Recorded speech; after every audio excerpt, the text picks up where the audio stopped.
Good evening, ladies and gentlemen, and welcome to episode number 7 of the Chasing the Racing podcast. It is Monday, November 18th, 2019, and my name is Kyle Young, here to talk to you guys about the world of racing for the next hour, hour and a half, 2 hours, however long this show ends up being this week. Glad to be here on yet again another Monday, back to our normal day, our normal Monday show day, after a 1 week, 1 day delay last week. We're back to normality for this week and for the foreseeable future. Hope that everybody that is tuning in had themselves a fantastic week, had themselves a fantastic weekend, found some type of racing to enjoy in one way, shape, form, at some juncture. Slight lapse in thought there. I'm very, very disorganized at the moment. I kind of had maybe 20 minutes to kind of get everything set up. I didn't get home exactly when I was planning on getting home, and ended up getting a little behind on some things. But we've got things pulled up to chit-chat and talk about. Lots of things to talk about. A very big weekend this past weekend for NASCAR, as we have 3 brand new champions crowned, and we are officially in the off-season for NASCAR. You know, I'm a firm believer that racing is a year-round sport. You can't tell me otherwise, but there's just this feeling of emptiness when the NASCAR offseason comes around, and I'm feeling that feeling of emptiness right now. I'm not going to lie. I know it's only 1 day in, where, you know, there's still racing things to look forward to, as there always is, but knowing that the NASCAR season is over is just not okay. I don't like it. And I know the off-season's relatively short. We're technically less than 3 months away from the Daytona 500. I get that. I'm like maybe 2.5 months away from going to Florida. I get that. But it just doesn't feel right. It just does not feel right when NASCAR goes away. All that time and effort I put into everything NASCAR related, and now it's all gone for a little while. It just doesn't feel right. And it takes a little time to get used to. But we'll get there. I apologize for the lack of light, in case you care. I mean, you can see me fine, so that's really all that matters. My light bulb blew out last night, and I just haven't replaced it, nor have I even checked to see if I have anything to replace it with at my place here. So I'm doing the show in the dark, so hopefully that's okay. The light from my computer monitors is all that will save me this week. So hopefully that won't be too much of an issue going forward, as I need to go grocery shopping. But at least for tonight, we are hidden by a little bit of light. So, as mentioned at the end of last week's show, I did not end up doing any race chasing this weekend. A rare off weekend for me. I need to start getting more used to that, because once we get into December, it's going to be extremely minimal, unless things start popping up that I can find to do. But I'll be back to the racetrack these next 2 weekends. I have 4 more races to attend over the next 2 weeks to wrap up my year. But nothing this past weekend. Just spent the weekend working, relaxing, doing other things. But lots of racing things to talk about. Obviously, the first thing that we're going to talk about tonight and put a lot of emphasis in is the weekend of NASCAR racing at Homestead-Miami Speedway for all 3 of NASCAR's top-tier divisions, crowning champions, wrapping up the season, wrapping up an era, as we will no longer, at least for the foreseeable future, have a Ford Championship weekend at Homestead-Miami Speedway. That will be moving to ISM Raceway in 2020. So that and a plethora of other schedule changes for 2020. But yeah, it's all over. We're officially done with NASCAR. We've got 3 champions. We've got 3 race winners and a bunch of stuff to talk about. So let's dive right on in. First thing that we ended up having hit the racetrack this weekend was the NASCAR Gator Outdoors Truck Series for the 40 Ecoboost 200. Qualifying for the event was rained out. They had some weather in the area on Friday that affected practices and qualifying sessions. So they lined the field up by owner's points, which gave Stuart Friesen the pole. Christian Equis started outside pole. 134 lap race, and I was able to catch the entirety of this race, which the weather, I was going to watch the race no matter what, but the weather delay, just kind of helped play into my favor, I guess. So I was able to get home. Overall, I thought the race was fairly entertaining. There was a lot of battling going on in the first 2 stages. You had all 4 championship guys right around each other. Really, the strongest of the 2, I thought, throughout most of the race was Brent Moffitt, and in the early stages, it looked a lot like it was going to come down to Moffitt or Ross Chastain. And then as we started wrapping up the second stage, Matt Crafton came along, showed a lot of strength, and kind of took over from the second half on. Stuart Friesen had his moments when he was up there. He didn't really have a lot of strength, it seemed, throughout the night. Kind of had some issues on pit road during the money stop for the final stage. He had a slower entry, getting stuck behind a lap truck, and then they made a mistake on the right rear. They spent a lot of time on the right rear compared to what they did on the right front.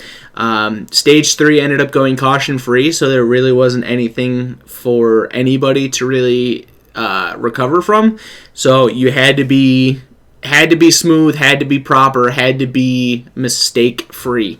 So that hurt Stewie out quite a bit. Austin Hill swept the night with stage wins. He won both of the stages. Ended up going to victory lane and won the race. He had a very, very strong truck, I thought, on Friday night.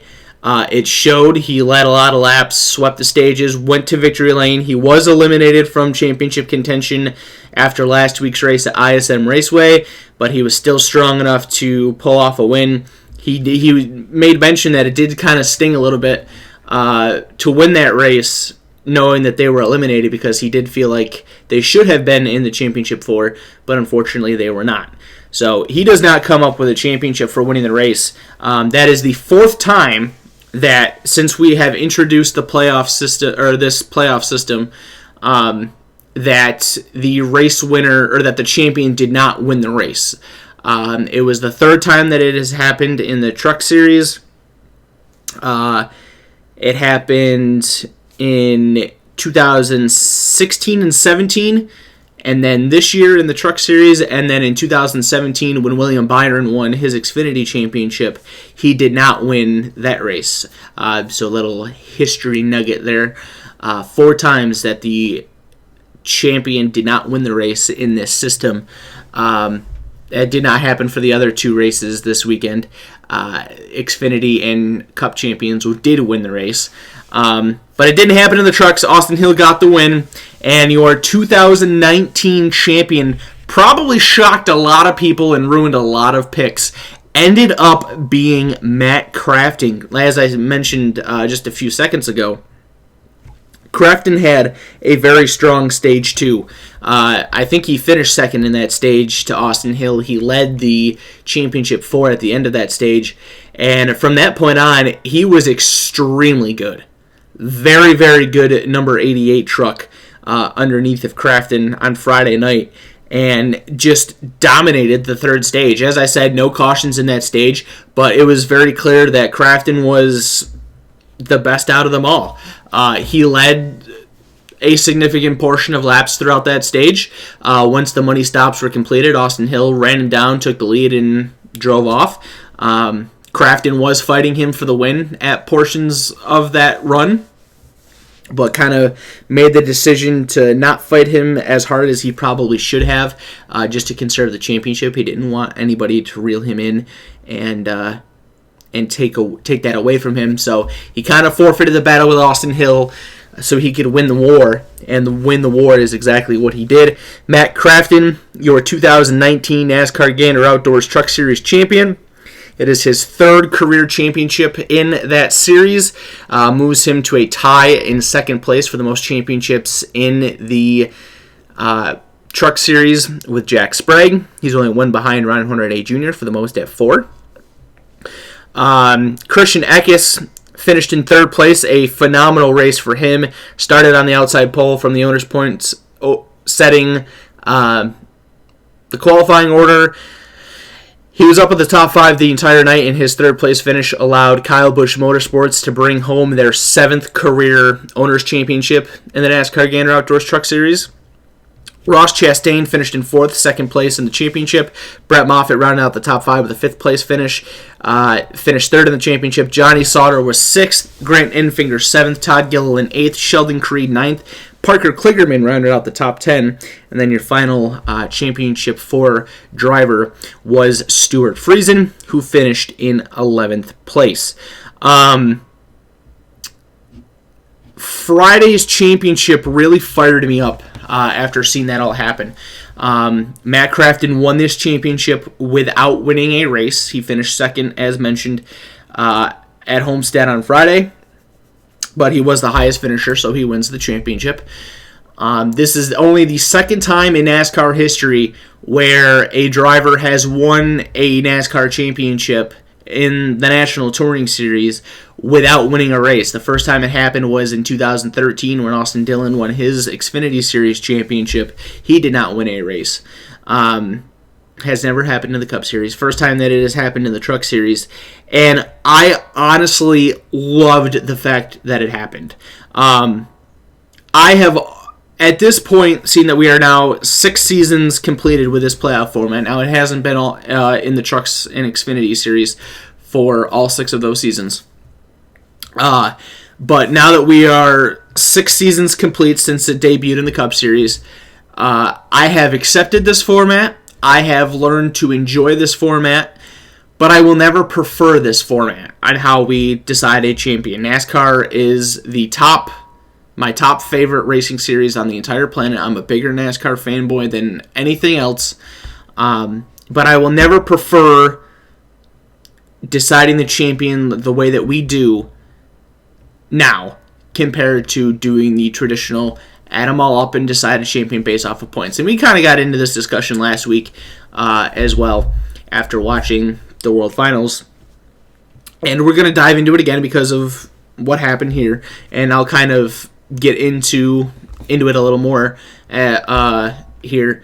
But main reason being that I don't prefer doing it this way is that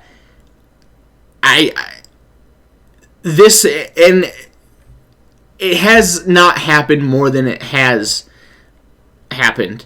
But this system, in my opinion, gives you the opportunity for the best driver all season long to lose the championship. And I think that's what happened on Friday night. Now, I'm not taking absolutely anything away from Matt Crafton. I have no problem with him winning the championship. I have no problem with him being a winless champion. Not at all what I'm trying to say here. But what I am saying is that Matt Crafton won this championship without being the best driver all year long. To me, what matters the most to me when a champion is crowned in racing, and what I feel a champion should be in racing, is that they should be the best driver all season long. Creating the artificial excitement by forcing 4 drivers to enter the season finale tied in points and highest finisher wins it. I've never been completely sold on it because there is that opportunity that consistency doesn't mean the most. And to me, that is what is important in my mind for racing, is that consistency should be number one, and this system that we do, everything that we do, has kind of made it to where they've made winning the most important thing possible. Now, I love it because it takes NASCAR's we want winning to mean the most and kind of poops on their plate when you have a driver that took this system where winning is so important and they didn't win a single race and they won the championship. They won the biggest trophy all season long by not winning a race in a system that rewards winning races so heavily. I'm not saying that consistency is not rewarded in this system. You can't really make that argument based off of Crafton winning this championship. But I don't think that it is the most important thing in this format, and that is what I have a problem with. I am not the type of person that needs to have an exciting championship battle. I want the right person to be crowned champion. And if in the traditional add 'em all up format, where you do end up having a tight points battle come down to the end of the season, I find that way more exciting than what we do now, because that's not really, it's not forced. It's not automatically made. You're not Donnie Schatz and Brad Sweet fighting for the championship at the World Finals last weekend was not forced. That just happened at the end of 70, 80s, some odd races. They came down to the last two with 8 points separated between the two of them. Matt Shepard and Matt Williamson's championship battle at the World Finals last weekend was not forced heading into Charlotte. It just happened to be that way, where they were separated by I think it was like 6 points or something like that when they went down there, and they ran like 22 races, I think 22 points races beforehand. So it happened naturally, and at the end of the day, those two guys had the best seasons. They had very identical seasons, and whatever happened at the end of the race, or at the end of the season in the final races, was going to determine the champion. Having it play out like that, I prefer it so much more than just forcing four drivers to be dead even. It's just the way that I look at it. So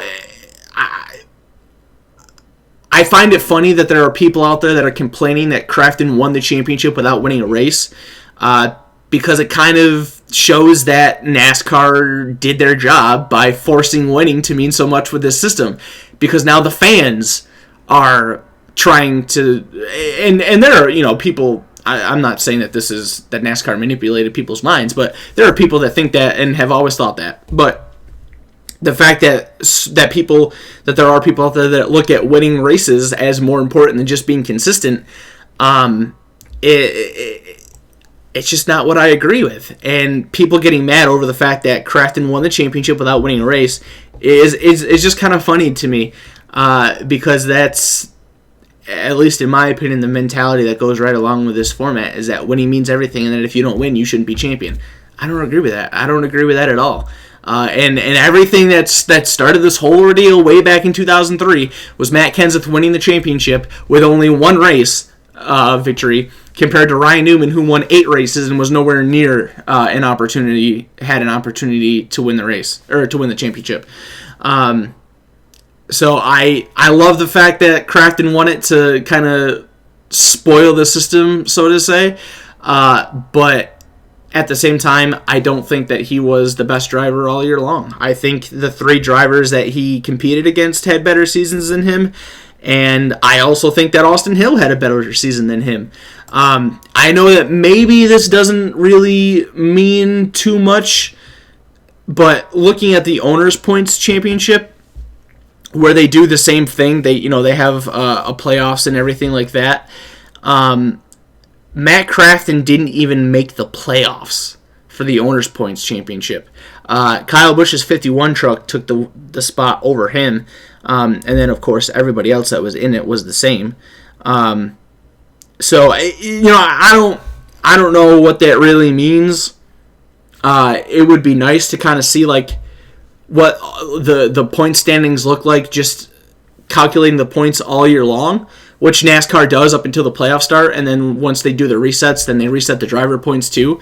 So I don't know where he would have fit if you're just looking at the points with everything added up all the way through. But at the same time, and I do agree, I've heard there are pages out there that calculate the championship based off of the traditional system. And I've heard people say that the biggest defense against that is yeah, that's true, but teams and drivers approach these races differently depending on what format that they're racing under. And I totally agree. I absolutely agree with that. So maybe definitely the way that these guys approach some of these races would affect how the results played out and stuff like that. So obviously things are going to be switched and changed around. I get that. But it would be kind of nice to see where things would have ended up. I've already kind of seen what would happen with the Cup Series. But I just don't prefer the way that we do it. I don't think that in racing is the one sport to me where I don't think we need to have a championship battle. I think we need to have the right person become the champion. And as I said, I don't think that Crafton did anything wrong. He absolutely earned everything that he got this year. He fought his way through the same system under the same rules and did everything the same as everybody else did, and he just did it better at the times that he needed to.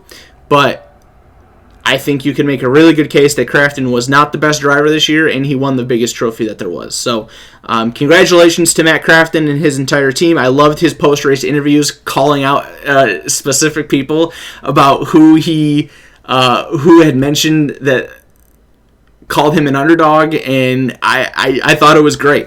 So I loved his comments. I loved his emotion at the end of it. And at least in my opinion, I think Matt Crafton should be a first ballot Hall of Famer. 3 championships in the same series.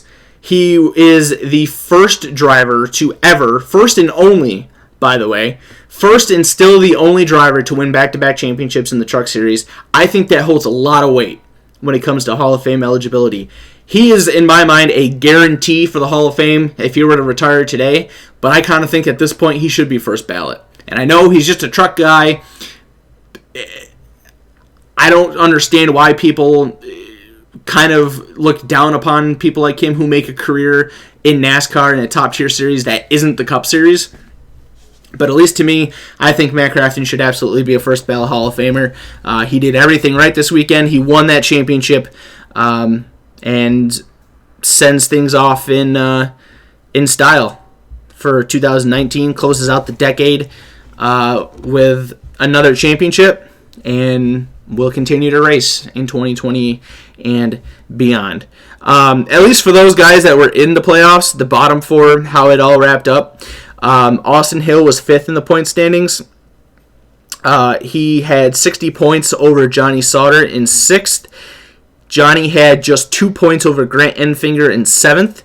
And then 54 points ahead of Tyler Ankrum in 8th was Grant Enfinger. And then just for fun, Ben Rhodes and Sheldon Creed rounding out the top 10 in the points.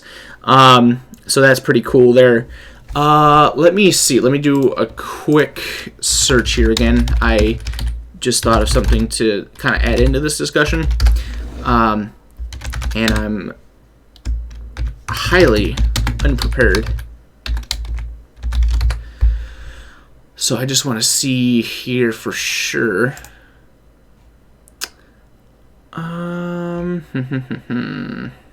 Obviously I know who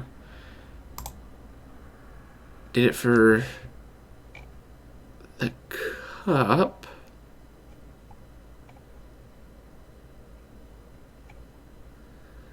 Hang on here one sec, guys. I'm just sifting through a lot of info. Okay, this is... Yeah, that's just specific to... So I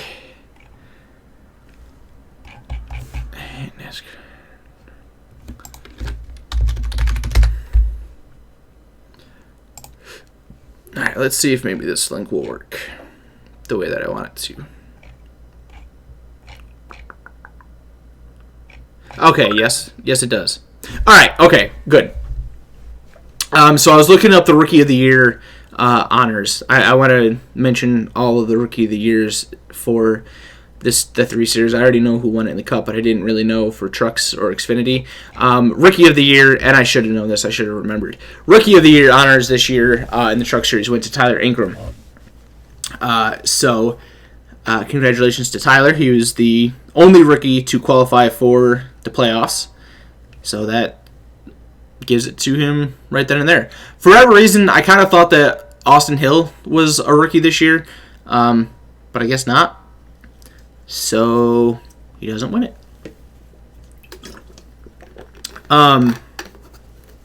So moving on to the NASCAR Xfinity Series season finale, the Ford Ecoboost 300 200-lap race for the NASCAR Xfinity Series. I unfortunately was not able to watch this race, and it is a damn shame that I didn't, because it sounded like this was the best race of the entire weekend. I listened to the entire race on the radio, and it sounded like it had the best fight that we saw all weekend long. The championship contenders were up at the front. They all battled each other extremely hard for that championship. It sounded like the racing was as good as Homestead is for producing, and a reason why it just hurts my heart that Homestead is leaving, or is no longer going to be a championship finale for NASCAR. It sounded like you had absolutely everything that you needed in this race. It came down towards the end of the show. Everybody was still eligible towards the end. Justin Allgaier ended up having a tire go down, I think it was, that took him out of contention late in the going. But the other 3 were right there duking it out at the end. And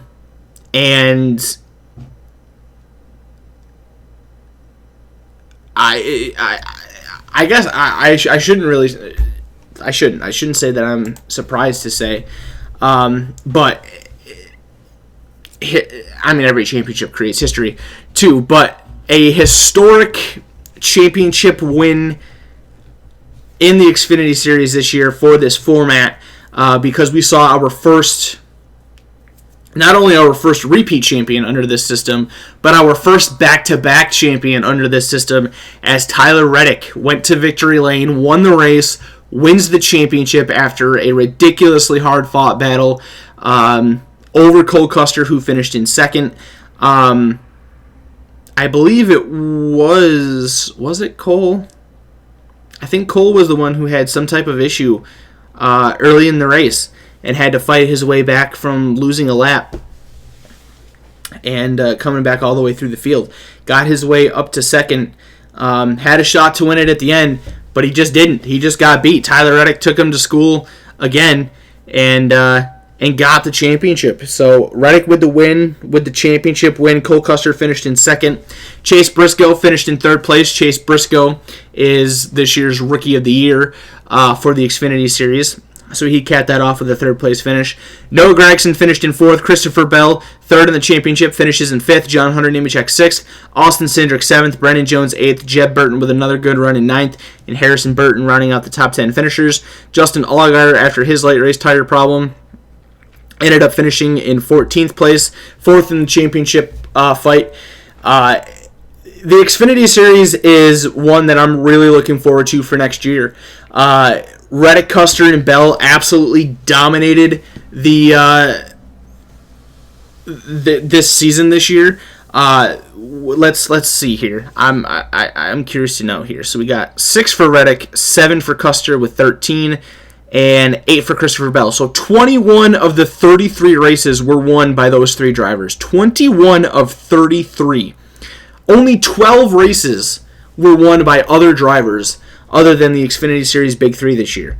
That's a lot of freaking races. So I'm excited for the Xfinity Series because with those 3 moving up into the Cup Series next year, I think it really opens up the Xfinity Series next year. Who the hell is going to be good? Who's going to be the ones to win these races and contend for the championships and be successful in the Xfinity Series next year. I think it could be a lot more competitive. Well, there could be a lot more variety next year than what we saw this year. And I have no problem with what we saw this year. I like it. I like seeing people dominate when they have the opportunity to dominate. I don't have any, it doesn't bother me seeing people dominate.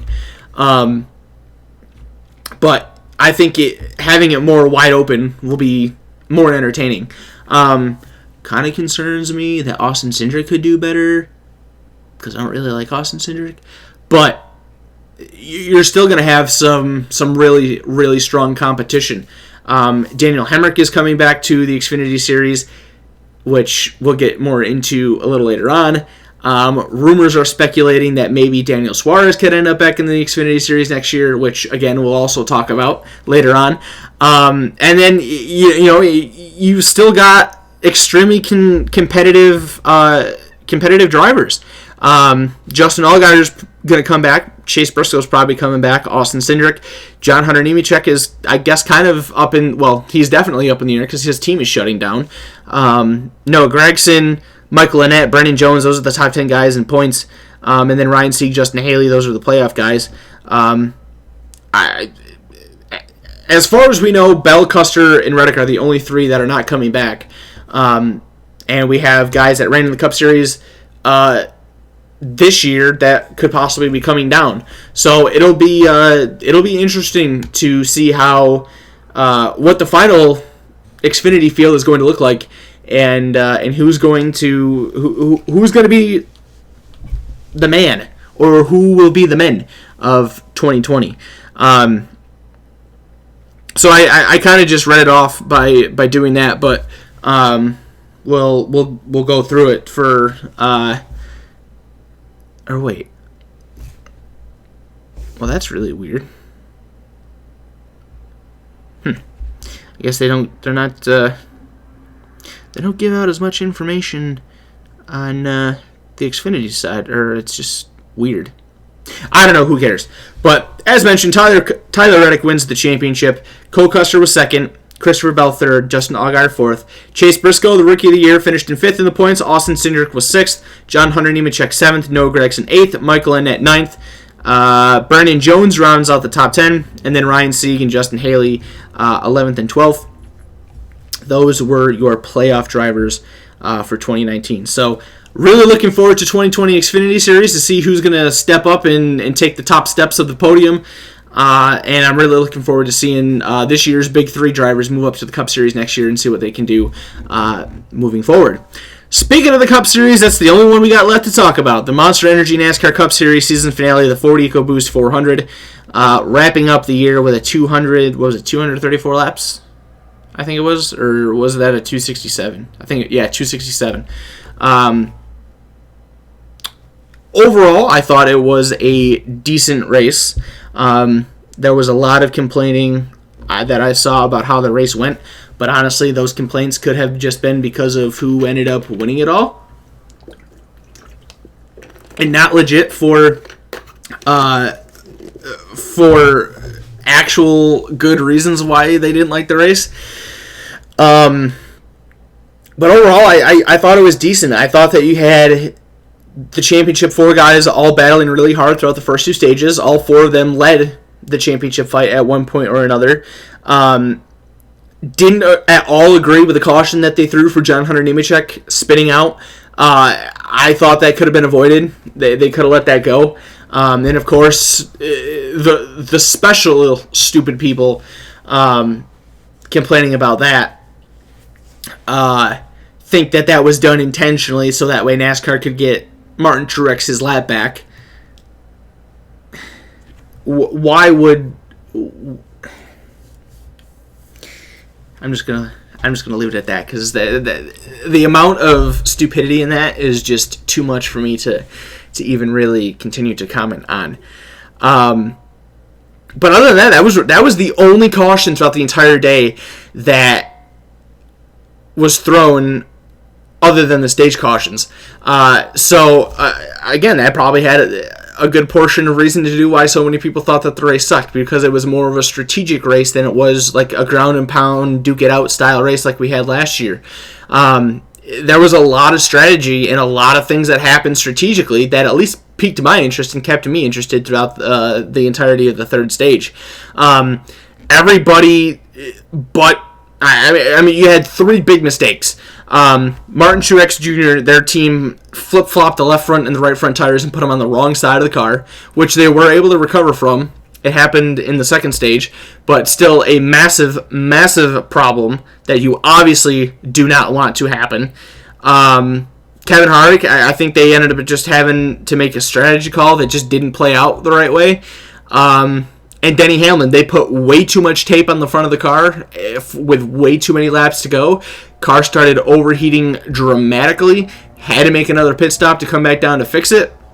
He got put a lap down, drove around Kyle Busch to get the lead back, or the lead lap back, but never caught a caution to be able to benefit off of, or to have a shot late in the going, and lost it. The only person that pitched really a perfect game was Kyle Busch, and the man that hadn't won in 21 some odd races, that hadn't looked the same Kyle Busch that we know, hasn't performed, hasn't done this, hasn't done that, but still found a way to get it done when it mattered, won the freaking race, and got his second career championship. Kyle Busch, the 2019 Monster Energy NASCAR Cup Series champion. The world is crying because everybody hates Kyle Busch. They thought the race sucked, and everybody hates NASCAR and is glad that it's all over with, simply because Kyle Busch won. Typical wham, crying, whiny baby bullshit from the internet that you see. But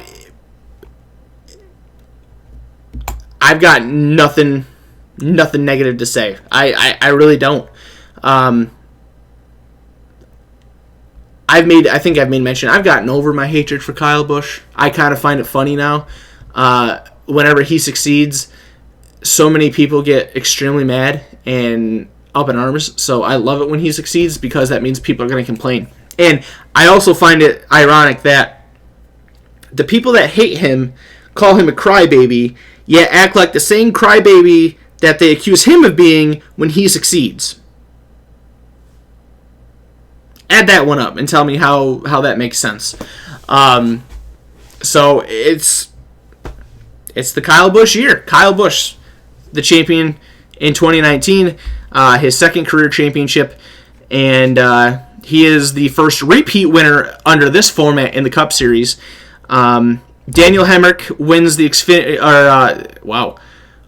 wins the Rookie of the Year battle. I think he won it by like 10 or 11 points over.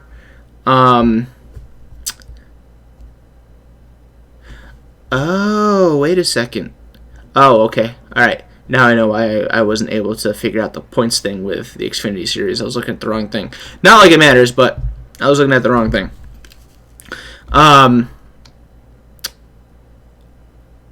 But yeah, Daniel Hemrick is your Rookie of the Year for the Cup Series. We know that he is losing his ride in the Cup Series. He does have another ride, which we will get into here shortly. He won the Rookie of the Year officially. Oops. He officially won that. Was it 10? No. Wow, they got that number messed up big time. All right, I heard the wrong number on the radio then. Won the Rookie of the Year by 23 points over Ryan Preece. He finished 25th in the point standings. Ryan Preece was 26th. And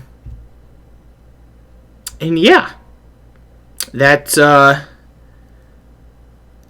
least how that portion of the championship results played out.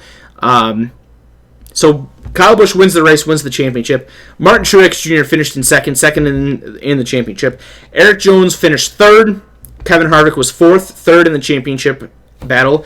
Joey Logano fifth. Clint Bowyer sixth. Ryan Newman seventh. Austin Dillon eighth. Alex Bowman ninth, and Denny Hamlin rounding out the top 10 and a fourth in the championship fight.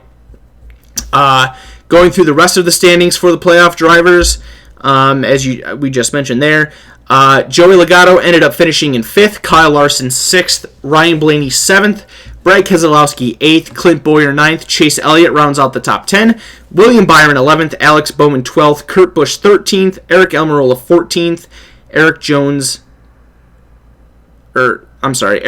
14th, Ryan Newman 15th, Eric Jones 16th amongst your playoff contenders. Notable to mention with the Cup Series as well, at least another reminder anyway, that we saw the end of two careers last night, as we have started to kind of get accustomed to over the last few years.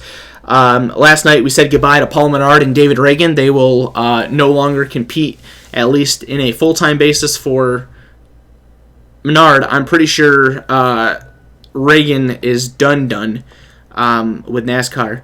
The two of those drivers ending their careers, Matt DiBenedetto taking over for Paul Menard in the 21 car. We do not yet know who will fill the shoes of David Ragan's 38 car. If anybody will. That is one of the few silly season things that we still have yet to figure out. I think that NASCAR is going to be a much lesser place without David Ragan. He is a phenomenal person, just an all-around good man. He wasn't a superstar of a driver. He did win 2 races. He didn't set the world on fire. He was never a championship contender, never a top-tier superstar in the sport, but his presence was absolutely known.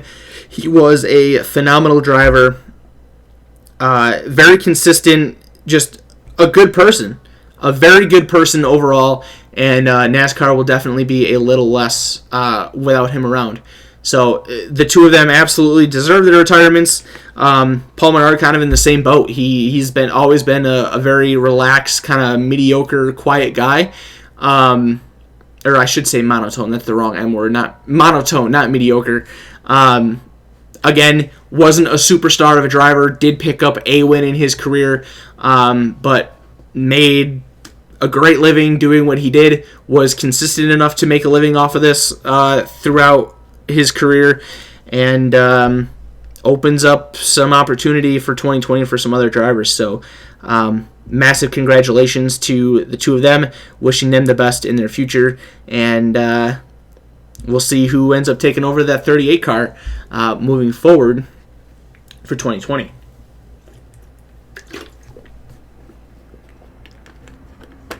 So that wraps up Homestead coverage for all of the NASCAR festivities that went on. Overall, I enjoyed the weekend of racing. I was 0 for 3 in championship picks. I picked Brett Moffitt, Christopher Bell, and Denny Hamlin, and it ended up being Matt Crafton, Tyler Reddick, and Kyle Busch. One last thing to mention about the championships, and I find this extremely fascinating. So yesterday capped off a historic championship weekend for NASCAR. This is the first year since the Truck Series came around in 1995 where all 3 champions were repeat champions. Let that one sink in for a minute. All 3 champions this year were repeat champions, and that was the first time that has happened since the Truck Series has been was created in 1995. Every single year from 1995 to 2018, you had at least one first-time champion in one of the 3 series. That's freaking awesome. That's really cool. I did not know that until I listened to the radio and saw some articles today, but that's super cool. I thought that was extremely fascinating that streak has come to an end. Kyle Busch won his first championship in 2015. Obviously, Tyler Reddick was a repeat champion from last year, and Matt Crafton won back-to-back championships. What was it, 2013 and 14, I think, is when he did his back-to-back championships. Now I have to see for sure. I want to be right. List of champions. Yes, that is correct. 13 and 14, Matt Crafton was back-to-back. So, first ever repeat champions for all 3 series ever since the Truck Series was introduced. So I think that's pretty cool. That's a really cool stat. And now we look forward to 2020. It seems so far away. It seems so terribly far away. But NASCAR is officially over for the year. Now, we were not left short of NASCAR-related news this past year, that is for sure. Lots and lots of driver announcements made this past week for the NASCAR world. The first of which is a sort of surprising one, but not necessarily surprising, because we were... I mean, at least I had heard rumblings about this in the past, and they came true. And that would be that World of Outlaws NOS Energy Drink Sprint Car Series driver David Gravel is going to make his debut in the NASCAR Gander Outdoors Truck Series in 2020. He's going to be running a limited schedule for GMS Racing, which is the team that Brett Moffitt and Sheldon Creed race for. There's also a driver that is adding to that stable full-time in 2020. He's going to share that number 21 truck. That's at least the expectation. Is that Gravel's going to share that 21 truck with Sam Mayer in 2020. And make his debut in NASCAR. Gravel is 27 years old. He has 51 career NOS Energy or World of Outlaws NOS Energy Drink Sprint Car Series event wins. He won 12 of them this year, and is a tremendous talent. I remember, I think it was last year, hearing comments of him saying that he would like to take a shot at NASCAR, and now he's getting it. We do not know how many races he's going to run. We do not know which races he will run, but we do know that David Gravel will be racing in the NASCAR Gander Outdoors Truck Series in 2020. So it'll be very fun to see how his transition from dirt to pavement goes and what he can do on the massive stage in NASCAR. I am absolutely looking forward to seeing how that goes for him. Just mentioned that there was another driver that is going to be joining that stable full-time, and that will be Tyler Ingram, your 2019 NASCAR Gainer Outdoors Truck Series Rookie of the Year. He will move from DJR Crosley Racing to GMS Racing for the 2020 season. Will compete full-time there, so GMS will field 3 full-time trucks, and they'll have a 4th that will be like the part-time thing with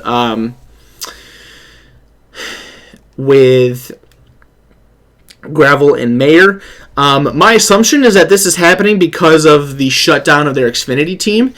GMS will not be fielding an Xfinity team in 2020, so I guess they decided to add a truck to their stable. So they'll have 4 trucks, 3 of which will be full-time, the other one part-time with Gravel and Mayer. Tyler Ingram joining the GMS stable. He, as mentioned, was the Rookie of the Year. He picked up his first win this year at Kentucky. I think he's in better equipment this year than what he was, or next year than what he was this year. So it'll be cool to see what he does, and if he can make a return visit to the playoffs and maybe perform even better than what he already did this year. Kyle Busch Motorsports announced their driver lineup for 2020 this past week. We knew that Harrison Burton was not going to be coming back because he is moving on to the Xfinity Series, but rumors and speculations were kind of flying around that maybe David Gilliland or Todd Gilliland will not be back, and we can confirm that that is the case. KBM's lineup for next year is going to include Canadian driver Raphael Lessard. He will race full-time in 2020 for Kyle Busch Motorsports in the 4 truck, and replacing Harrison Burton in the 18 truck. My prediction came true. It will be your 2019 ARCA Menard Series champion, Christian Equis. Both Christian and Raphael have had really good performances this past year. Obviously, Christian getting some stardom this past weekend for winning the Owners' Championship for KBM in the 51 on Friday. But he will go full-time truck racing in 2020. I believe... Oh, no, never mind. I thought he had an age issue, but he is already 19 years old, so he'll be able to race all of them. And I should have known that. He just raced at a mile and a half this past week. So Raphael Lessard in the 4, Christian Equis in the 18 for Kyle Busch Motorsports in 2020 for the NASCAR Gainer Outdoors Truck Series. Now, I'm pretty sure this all but confirms that Todd Gilliland is going to come back and he's going to run for DGR Crosley. We know the 17 truck is open, as Tyler Ingram has just left that seat open. In all reality, David should probably kick out Natalie Decker because she's fucking terrible. She crashes way too much equipment and needs to go. But my assumption is that Todd will probably go into the 17. If Natalie is out of the 54, that will be a positive for that team. But my guess is that Todd Gilliland is going to take over his dad's number 17 truck for next year. Nothing confirmed on that yet, but that is at least my expectation moving forward. Xfinity news. We do have a move in the Xfinity series. Daniel Hemrick is going to go back to the Xfinity Series in 2020. He will pilot the Junior Motorsports number 8 machine in 21 races in 2020. He will share that ride with Jeb Burton, who will race that car 11 times, and Dale Earnhardt Jr. will make his annual race in that car next year. He will make his race at Homestead-Miami Speedway in March. The specific schedule for Daniel Hemrick and Jeb Burton, obviously not released to the public as of yet, but we do know that Daniel Hemrick has found a ride for 2020, and Jeb Burton will come back to that car in 2024. I believe that's an increase in races for him this year, or for next year, going to 11 races. Daniel Hemrick will race it 21 times. It'll be interesting to see if maybe Daniel tries to find another ride to kind of fill in the remaining 12 races, kind of do something like what Chase Briscoe did, or Austin Cindric did it. Austin Cindric did it last year in the Xfinity Series, sharing rides with Team Penske and Roush Fenway Racing. But at least for now, we know Daniel Hemrick has a job for 2020. He'll race 21 times for Junior Motorsports. And as mentioned, Dale Earnhardt Jr. will race it at Homestead-Miami Speedway, and Jeb Burton will race it 11 times as well. So I like the move. I'm glad that Daniel found himself a good ride. I think Daniel is a good driver and deserves to be in NASCAR. It just might be, he may have been rushed up the system. And that might be a little weird to say because he did make the championship for the last 2 years he ran in Xfinity, but he has never won a National Series race. Won Rookie of the Year this year for Cup, but finished 25th in the points. Moody read off his stats. I think, what was it? He had, I still had the points up, so why don't I just pull it up real quick. One top 5 finish and 2 top 10 finishes for Daniel Hemrick this year in those 36 races. Scored 530 points, 25th in the standings, Rookie of the Year. So obviously not a fantastic year, but I think this could be a very big positive for Daniel. I think he can win in that car, and if he does end up winning in that car, it'll really push the question, is he going to try to find another ride to fill everything else in so he can run in the sports, reading things that are pulled up, so that he can run for the championship in the playoffs next year. But that'll be just information that we'll have to wait and find out at a later time. In the Cup Series, we had some more announcements made as well. The first one that came across was that if Matt Tifft is going to return to the Cup Series, or in NASCAR in general, in 2020, it will not be with Front Row Motorsports. Matt Tifft and Front Row Motorsports have parted ways, so Matt can try to figure things out with his health and worry about his well-being before racing. So that now leaves 2 open rides at Front Row Motorsports for 2020. The 36 car that Matt Tifft drove, and the 38 that David Reagan is retiring from and has not yet announced a replacement. I'm not going to lie, it kind of concerns me knowing that ride is open, and the driver that was replacing Tifft in these races does not have a job for next year. GMS Racing, as I've said, is shutting down their Xfinity program. John Hunter Nemechek ran for them in the Xfinity Series, replaced Matt Tifft, and now does not have a job for 2020. So I kind of feel like he's going to end up being the lead candidate for that car. I don't think John Hunter Nemechek is anywhere close to being ready to race in the Cup Series. So I would really not like to see him take that ride over. But I couldn't really give you too many names that are looking for rides right now. There might actually be more open spots than there are drivers ready to take those spots at this point in the going. So we'll have to see what happens with Front Row Motorsports. I'm pretty sure we know that Michael McDowell is going to stay. I haven't heard any reason to believe that he won't yet. But we do know that the 36 and the 38 are open, and we do not have anything leading into those rides as of yet. Rick Ware Racing made an announcement for their team for 2020. JJ Yaley is going to race full-time for them, and they will also provide 3 full-time cars for the 2020 season. Rick Ware Racing has kind of bounced around with different cars and different drivers throughout this year, but we do know that they will have JJ Yaley full-time in 2020, and 2 other full-time cars with drivers that have not been announced yet. So that gives us 4 unknown rides for 2020 confirmed. But that's good.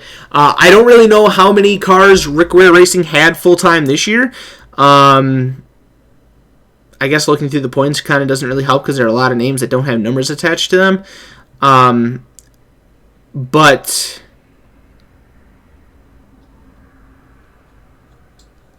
the fact that they are going to field 3 full-time rides is good. Maybe that helps us stay closer to the 40-car full field size more next year than we saw this year. But we'll have to see what happens. All right, chat's telling me that he had 2, so he's adding a 3rd car full-time. So that's 1 more car in the series that we had this year that we didn't, which is good. So that's awesome. We'll have to wait and see who is announced for those other 2 cars, but JJ Yaley will fill one of those positions. The other Cup Series driver announcement that was made, and it's probably the biggest one of them all, the most important one, is that we have a driver. Well, I mean, I've kind of already been saying it. I was saying that the big 3 in Xfinity are going to move up next year.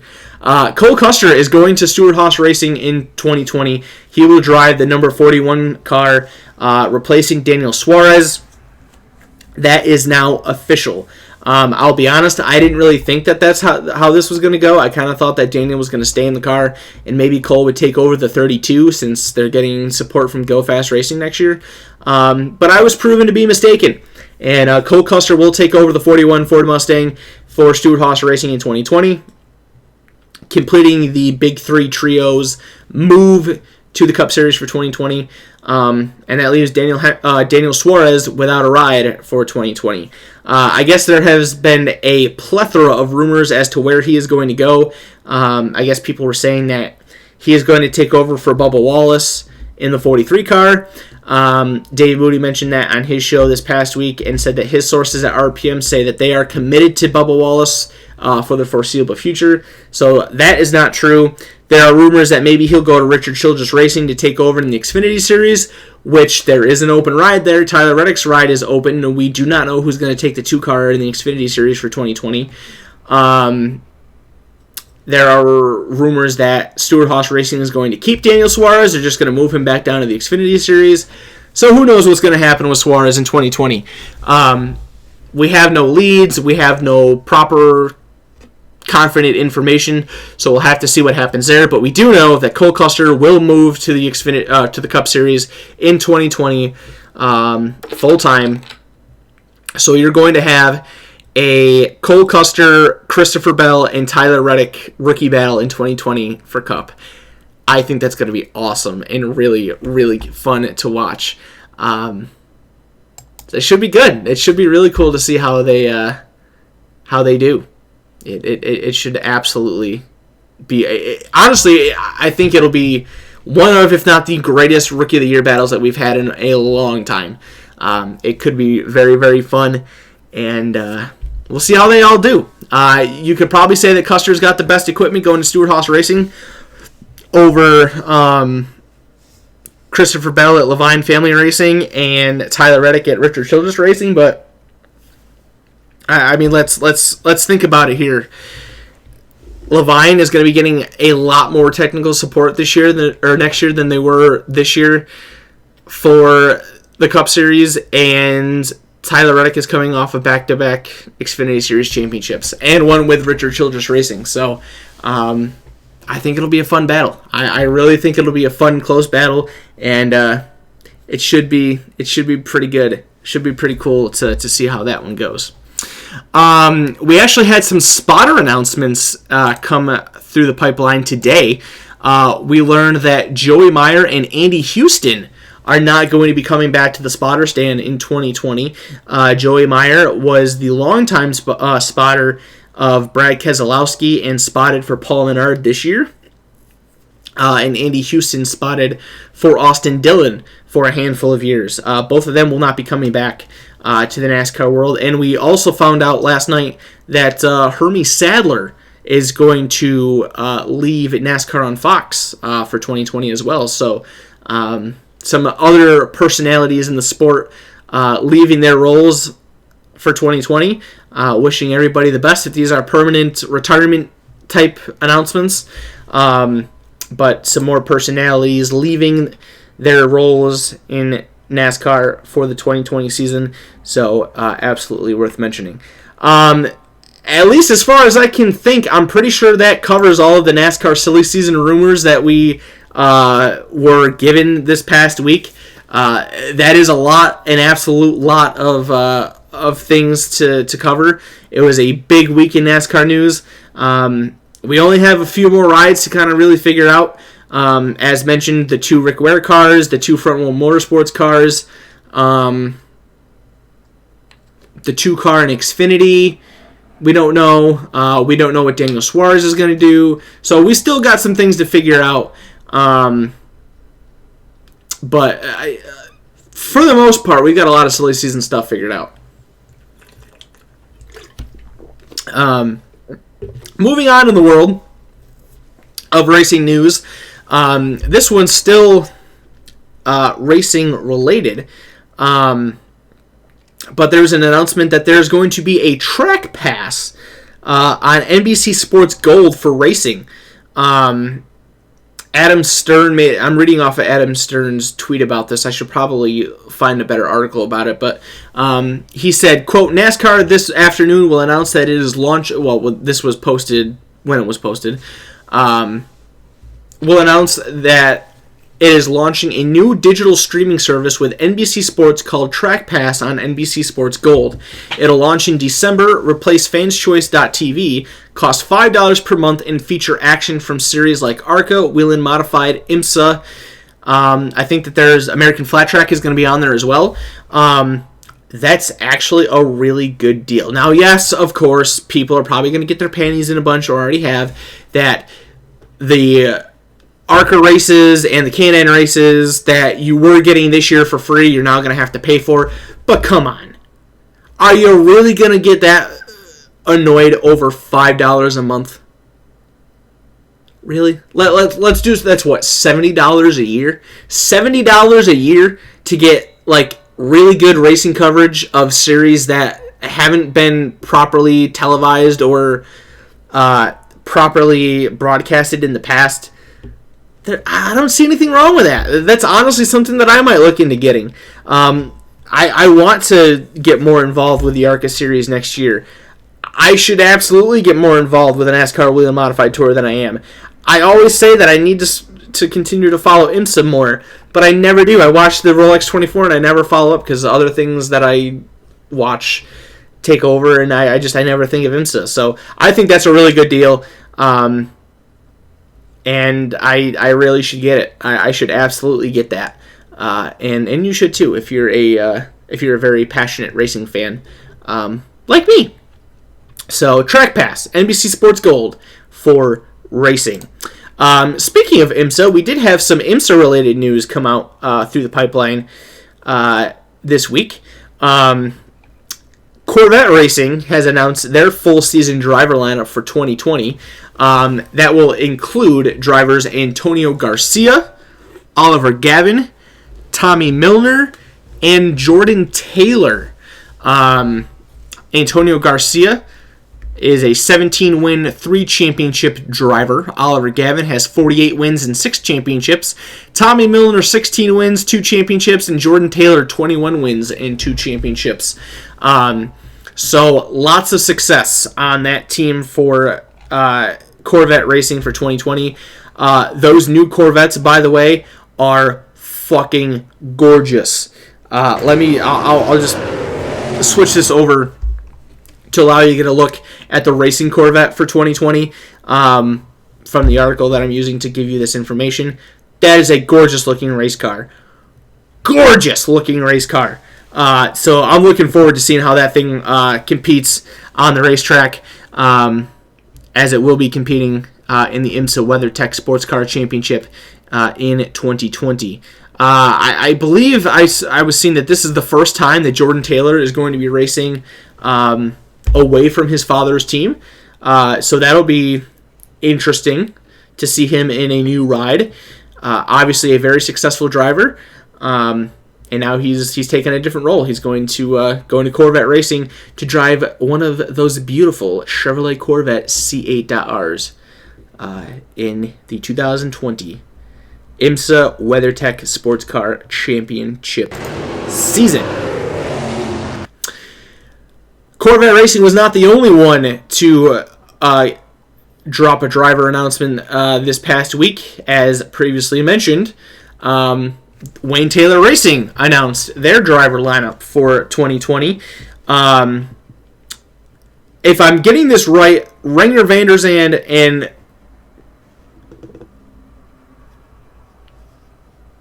Kamui Kobayashi, I'm going to go with. Those are going to be the guys that run full-time throughout the season, and then you're going to have Scott Dixon and Ryan Briscoe join the team for the Rolex 24 in January. So that will be your driver lineup for the 2020 IMSA WeatherTech Sports Car Championship for Wayne Taylor Racing. Pretty stout lineup there. Lots of success on that team. Obviously, Scott Dixon and Ryan Briscoe being the former and current IndyCar drivers that are very successful in what they do. I think Briscoe's been full-time with IMSA for a little while now, running different things.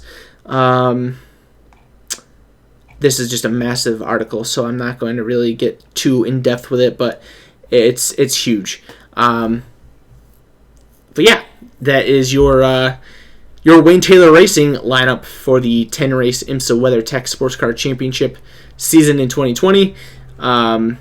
It says IndyCar and sports car veteran Ryan Briscoe. So Briscoe not new at all to...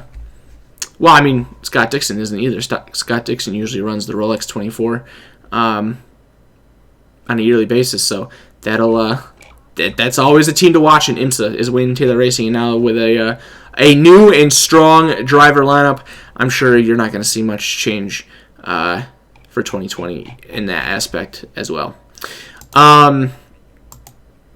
IndyCar, some news in IndyCar this week. Ed Carpenter Racing, they announced that Spencer Pigot will no longer race for the team. Pigot, the 2015 Indy Lights champion, went racing with Ed Carpenter Racing in 2016 and then became full-time in 2018. He's not coming back to the 21 car for 2020. No word as of yet as to where he is going to go. But we do know that Spencer Pigot is on the job search for the 2020 season. Obviously not news that you want to hear if you're Spencer Pigot. But their season doesn't start nearly as early as NASCAR's does. I think they have about a month after NASCAR starts. So some time to figure some things out. And of course, once we hear the news on where Spencer will go, we'll obviously share it with you. Part of the article that it is showing here is that a team representative told Racer.com, which is the website that I'm using for this article, for this information. Team representatives said, quote, "No drivers other than Ed are currently under contract for next year," unquote. So Ed Carpenter is the only one at the moment that is under contract to race for Ed Carpenter Racing in 2020. But we'll see how things play out with that. And obviously share that information once it is made available to the public. Some World of Outlaws NOS Energy Sprint Car Series news came out this past week. Some drivers that will be either joining or returning to the tour.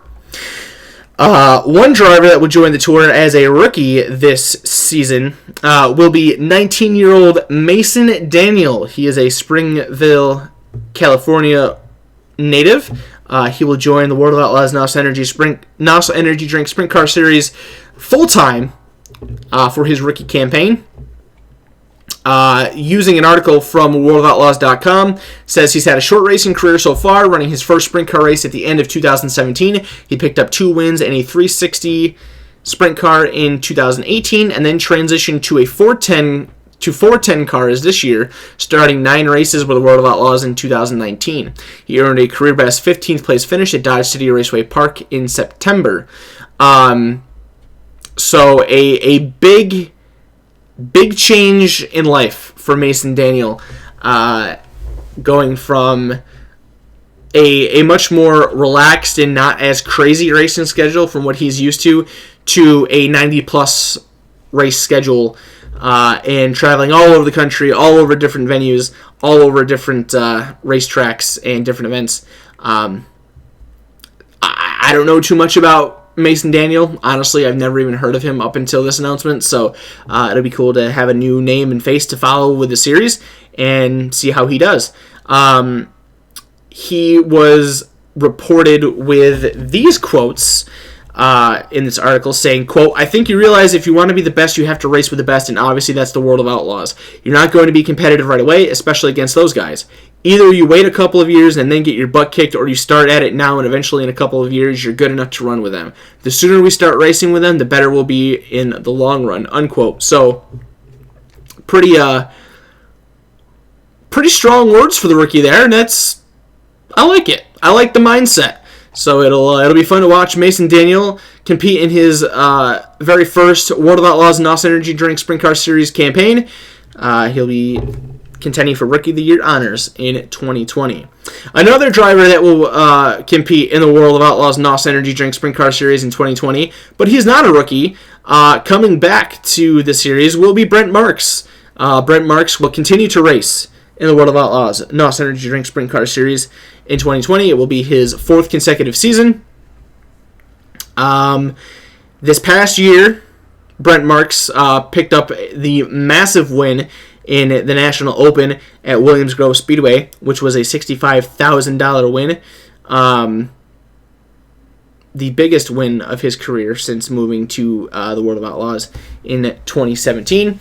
He said, quote, "We are thrilled to be back. I'm excited to rejoin the World of Outlaws in 2020. I have a lot of great partners who make a journey like this possible, and I'm excited to share my experiences with them."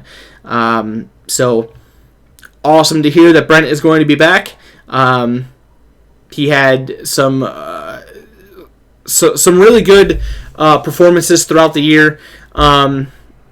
In 2019, none bigger than the National Open victory in September at Williams Grove. He will obviously be looking to add to that in 2020. But a 4th full-time season for Brent Marx upcoming in 2020.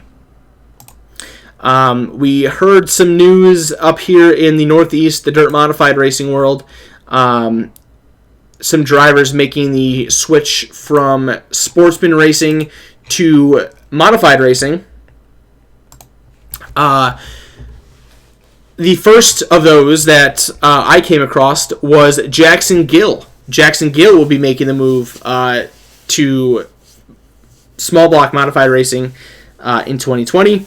Jackson has won the last 2 races at the dirt track at Charlotte during the World Short Track Championship. He picked up the Fulton Speedway Track Championship this year.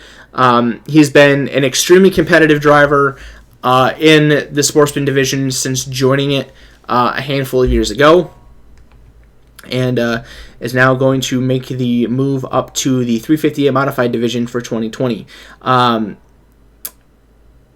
He told in an article in Dirt Track Digest, he said, quote, "We have been running sportsmen since I was 12.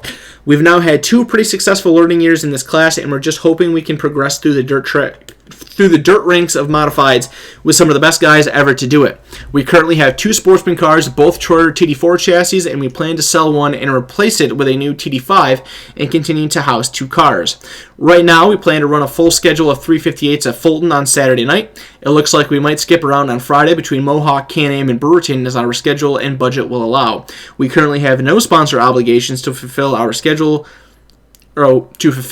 so our schedule may adjust depending on that if we get a sponsor who wants us at a certain track," unquote.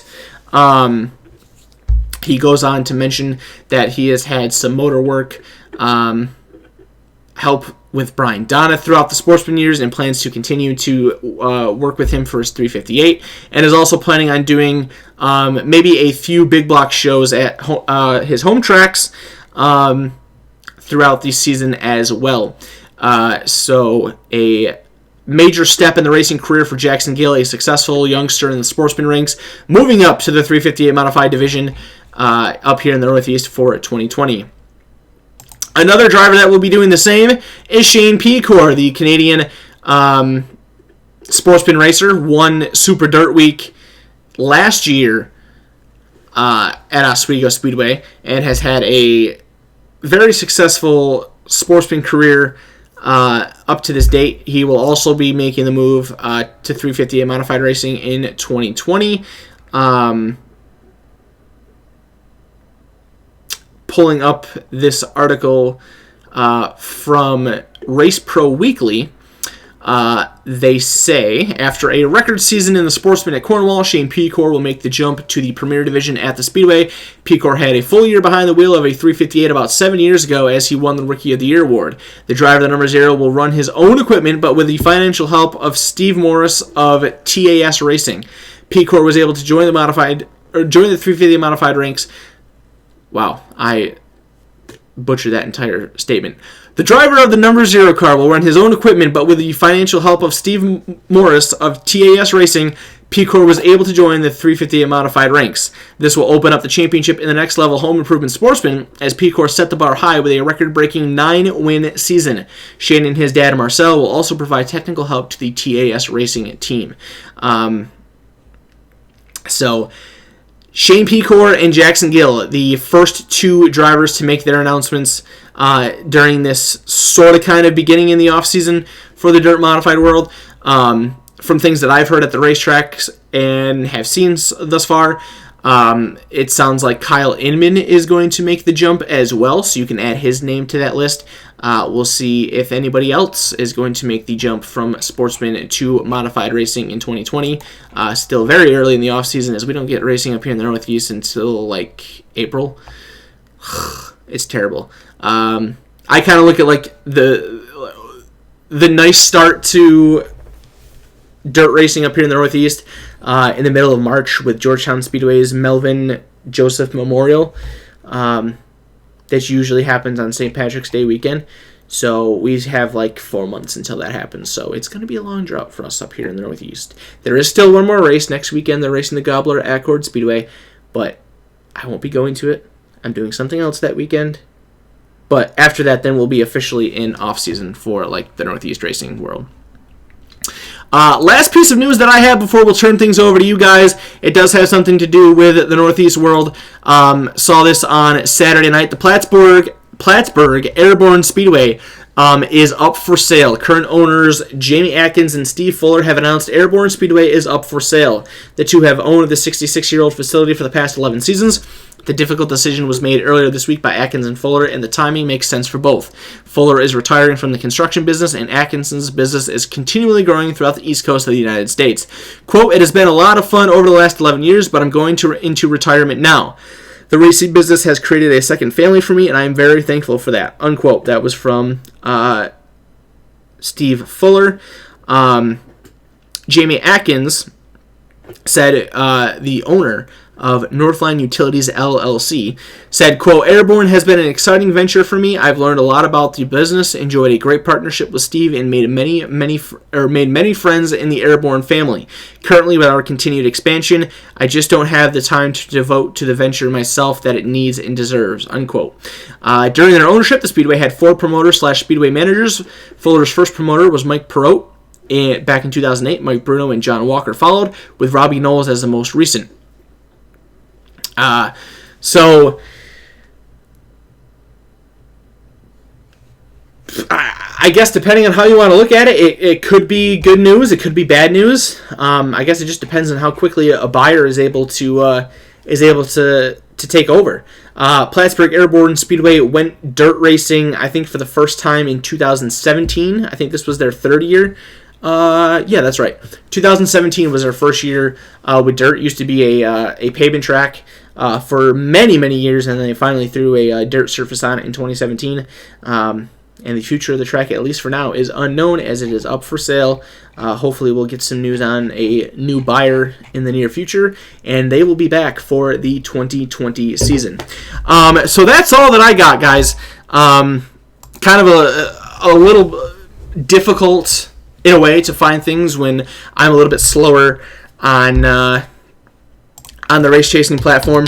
But the fun part is that now I get to turn it over to you guys, all of you that are currently watching on the live chat, and this is one of the benefits of being here for the live shows. If you are not here already, is that each and every week we turn things over to you guys, give you guys an opportunity to have an impact on the show. If there's something that I did not talk about that you would like mentioned, now is the time to present that. If you have any questions for me, anything at all, anything that you want to talk about, what you might be doing, your thoughts on some of the things, anything like that, now is your time to shine. So throw them at me, boys and girls. Let's see what you've got for me this week. First thing going up into the chat by Mod Chaser Mitch. Mitch is like our he's like our, well, I won't say Northeast because I'm Northeast. He's our New England racing, kind of like our New England racing reporter. Gives us some good news and information that's happening from the New England racing world, and providing more of that content for us here this week. Burt Myers was disqualified for the North-South Shootout Tour-type modified win. I'm guessing this happened over the past weekend, or no, it was November 9th here, it looks like. All right, so this coming from racedayct.com. A week removed from soaking up the celebration of victory, Burt Myers was apologetic on a video he posted Saturday on Facebook after being informed he had been disqualified from victory in last week's North-South Shootout at Hickory Motor Speedway in Hickory, North Carolina for tire issues. I know that in life God's in control. Quote, I know that in life God's in control. I know that everything happens for a reason, but I also know that God gives us enough power to make our own decisions. In the last race, I made a bad decision that ultimately cost us the win. In racing, there is extreme pressure to win and be successful, and I cracked. As owner and driver, I want to accept sole responsibility for the actions of my team. I want to apologize to my family, my crew, my sponsors, and my fans, unquote. That coming directly from Burt Myers. The November 9th The November 9th event at Hickory was organized by PRA Tours. There was no official announcement concerning the disqualification from PRA Tours through email or their social media channels, though Renee Hackett, who heads the promotional group, confirmed the disqualification to Speed 51. According to Speed 51, Meyer's tires failed in a laboratory inspection this week. The disqualification gives the victory in the event to Andy Slice of Hampstead, New Hampshire. John McKennedy of Chelmsford, Massachusetts was moved to second place, and Andy Jankowiak of Tonawanda, New York was moved to third. According to the Speed 51 report, the tires of Myers, Slice, and McKennedy were all laboratory tested. Quote, moving forward into this offseason, we'll take this time to refocus, rebuild, and deal with this disappointment. I want to end by saying congratulations to Eddie Harvey and his team on their win in the North-South Shootout. Another quote on the article added by Burt Myers. So an unfortunate disqualification for Burt, but sounds like the proper decision was made. Failed a laboratory tire test, which are usually done for chemicals, people using chemicals on their tires to improve tire performance. Sounds like that happened here with Burt, and he was caught. That's kind of oh no, okay. I was going to say that's unfortunate to find out because I could have gone to that race, but November 9th was Saturday, so I was already at the World Finals. But so I don't know, Mitch. You are our New England guru. Is this something sort of ordinary for Burt Myers? I mean, I think the Myers family is relocated to North Carolina. I think that those guys race at Bowman Gray on a regular basis, but obviously with that being an open wheel pavement modified division, I know that's right up your alley. So is that something that is usually an issue for that team or no?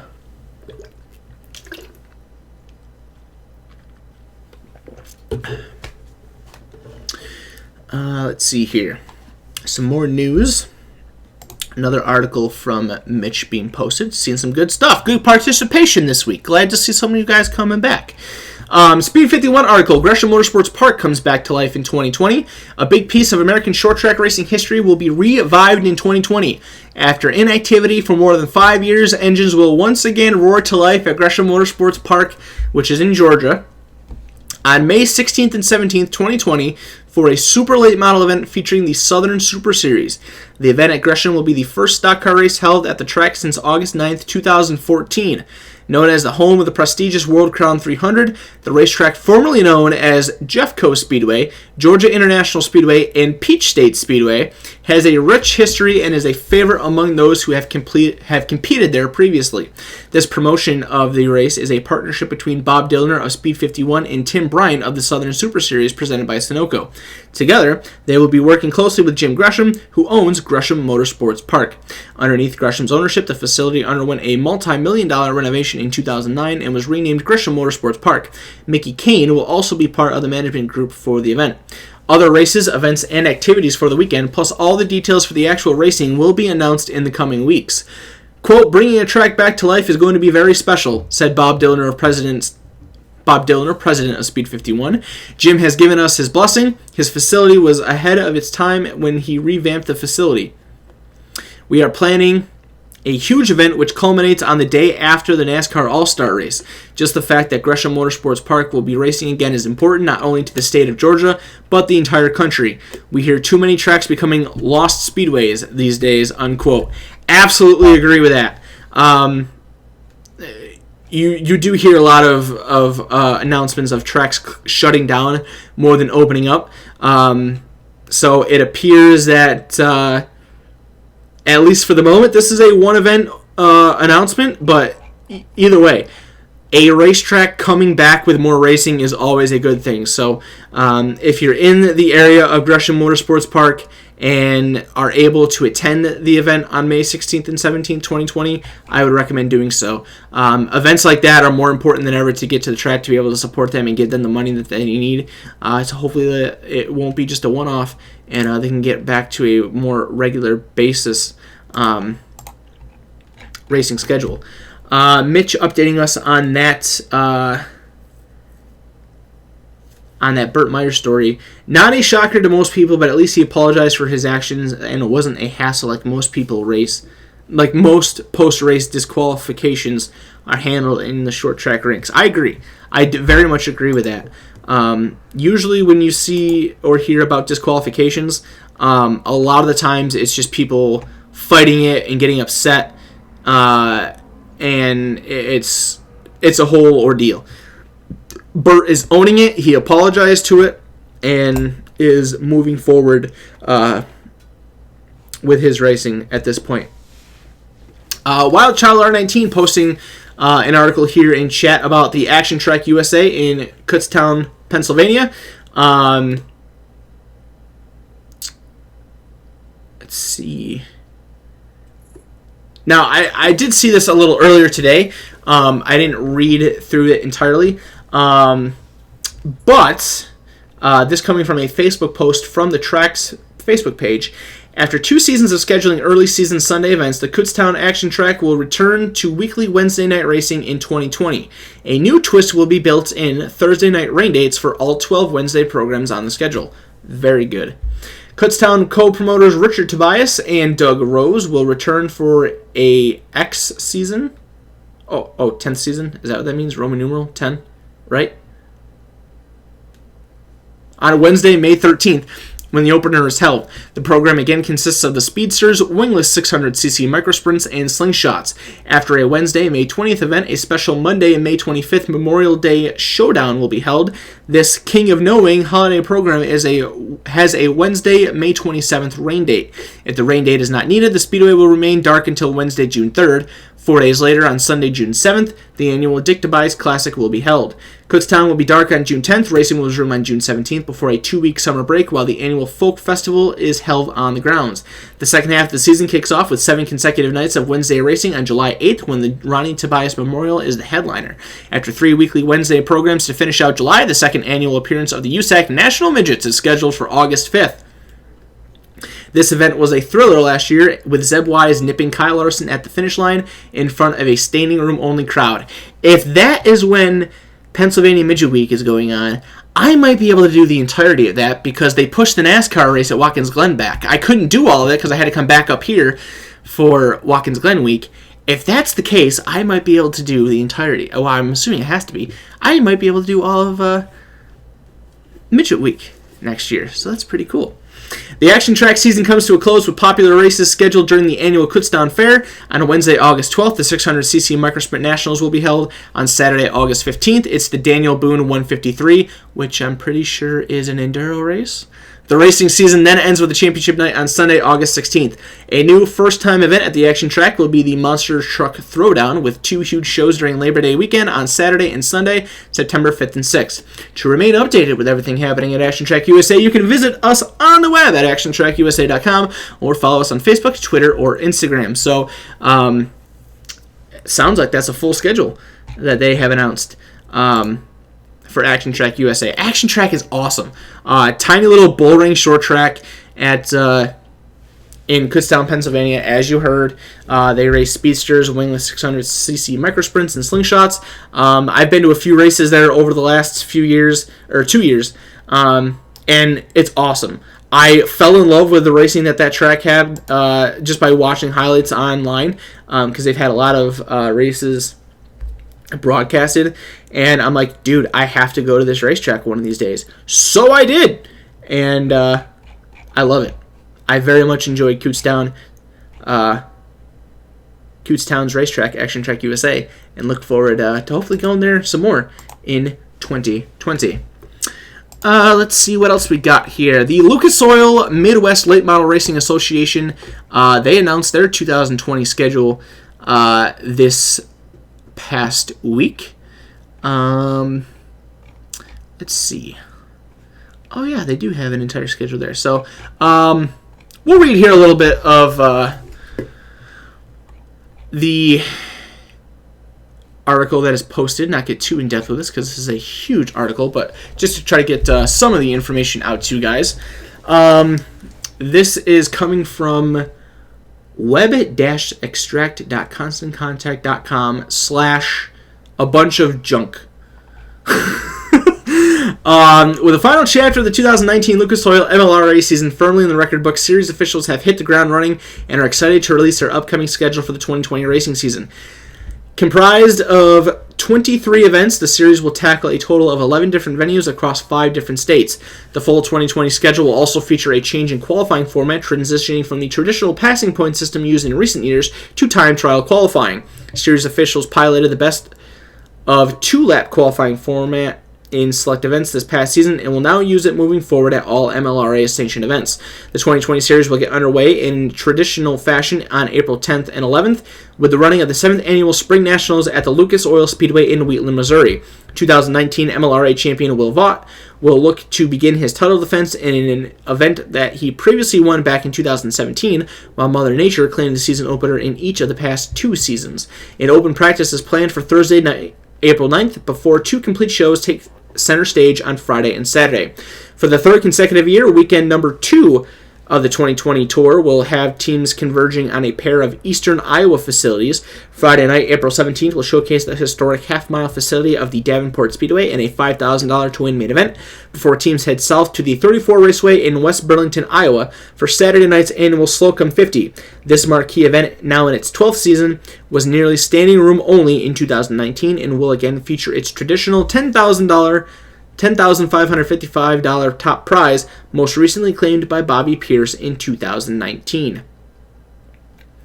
And then it just kind of goes on and does like a big in-depth description of their entire schedule. We'll kind of cut that out and just kind of give you all the dates. So they mentioned everything that's going on in April. May 7th, 2nd annual Stewart Speedway, whatever. Stewart Speedway, May 7th. They will race then at Davenport Speedway on May 8th. West Liberty Raceway on May 9th, so that'll be a triple-header weekend there. Then they have another triple-header weekend towards the middle of May. May 21st at Lucas Oil Speedway. It's all 3 of them. That's Show Me 100 weekend. Okay.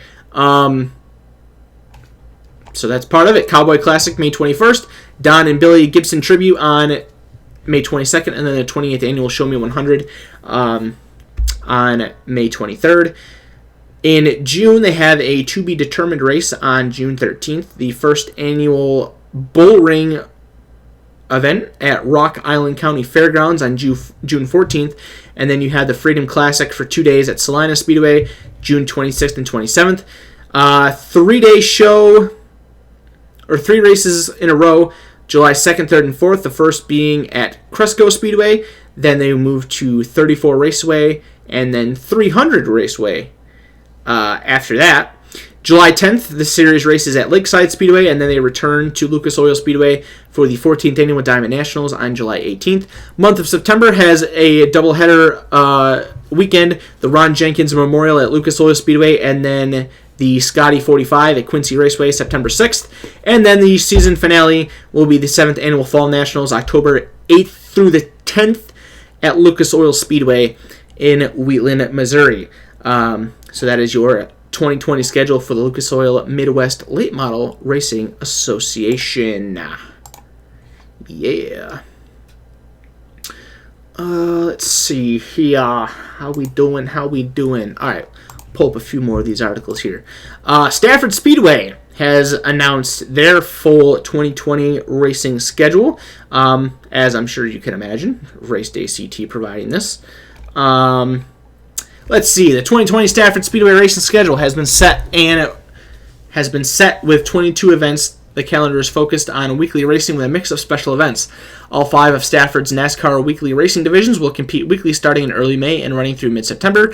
In total, 122 feature races are scheduled to be held on the half mile in 2020. The season will kick off at the 49th Annual Napa Spring Sizzler Weekend, April 24th through the 26th. The NASCAR Wheeling Modified Tour will be on hand to compete in the annual 200-lap event. The Modified Tour will return to Stafford twice more throughout the season for the traditional Stafford 150, held under the lights Friday, August 7th, and the Napa Auto Parts Fall Finale scheduled for the September 26th and 27th. Each of Stafford's 5 weekly racing divisions will have at least one special event in 2020. New for 2020, the Firecracker Extra Distance Street Stock Race will be held on July 3rd in conjunction with an Independence Day celebration, including fireworks. The SK Light Modified drivers will compete in the 4th annual Dunleavy's Modifieds Night, a 40-lap event on Friday, July 24th, while Stafford's Rough and Tough Late Model division will run a 50-lap event on Friday, September 4th. Stafford's Limited Late Models will get their night to shine with a 25-lap race Friday, June 19th. Stafford's weekly headline division, the SK Modifieds, will have 2 special events in 2020, headlined by the 7th annual Napa Auto Parts SK 5K. I like how that sounds. A $5,000 to win 100-lap SK Modified race. New for 2020 is the return of the Senators Cup, a 50-lap race last held in 1979. Damn. The SK Modifieds will run an extra 10 laps Friday, August 14th to determine who will take home the Senators Cup trophy. Past winners include Richie Evans, Jeff Bodine, Bugsy Stevens, and Ed Flemke. The Open Wheel Modifieds run their first event of the season May 15th and will return June 12th for the Twisted Tea Open, July 10th for the Bud Light Open, and August 21st for the Lincoln Tech Open. Each event will be 80 laps and will feature a live pit stop with the option to change 2 tires. Ronnie Williams, Keith Rocco, Ryan Preece, Eric Goodale, and Tommy Barrett have each scored Stafford Open 80 wins to date. New for 2020 will be a super late model event scheduled for Friday, May 31st. Rules, race format, and entry information will be released in the coming weeks. So some information there about the Stafford Speedway 2020 schedule. Sounds like a very busy, jam-packed schedule once again for Stafford Speedway in 2020. Very nice. Let's entertain myself here for a moment.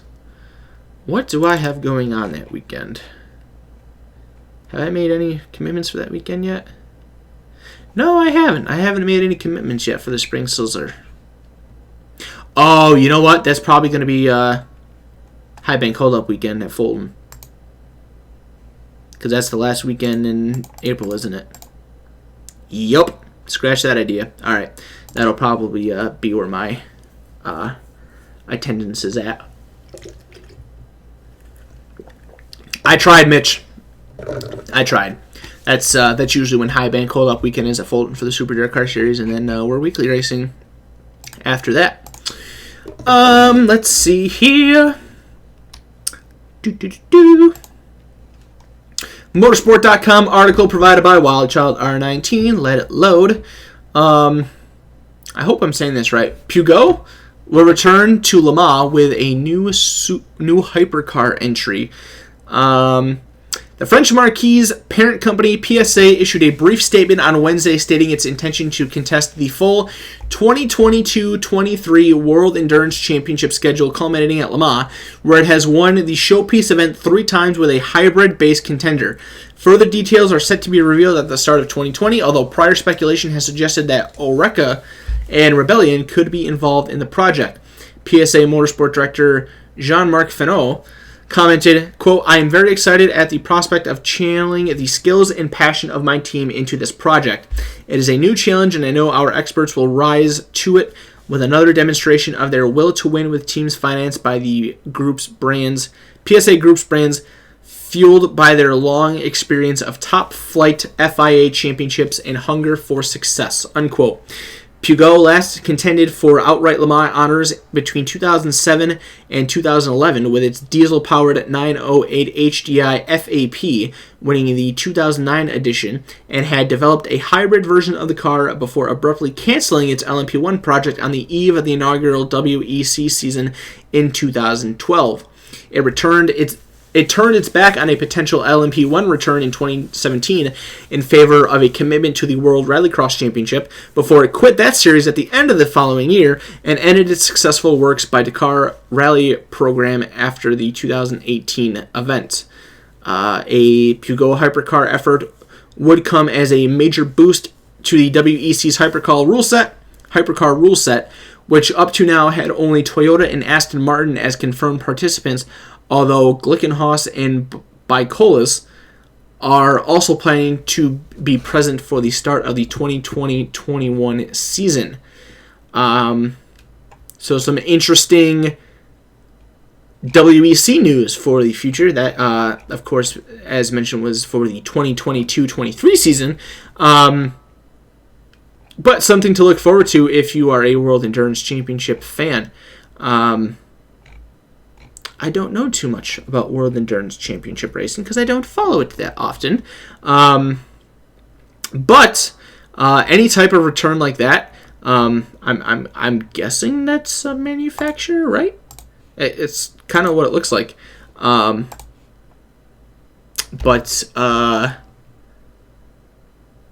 some news to look forward to for sure if you are a World Endurance Championship fan.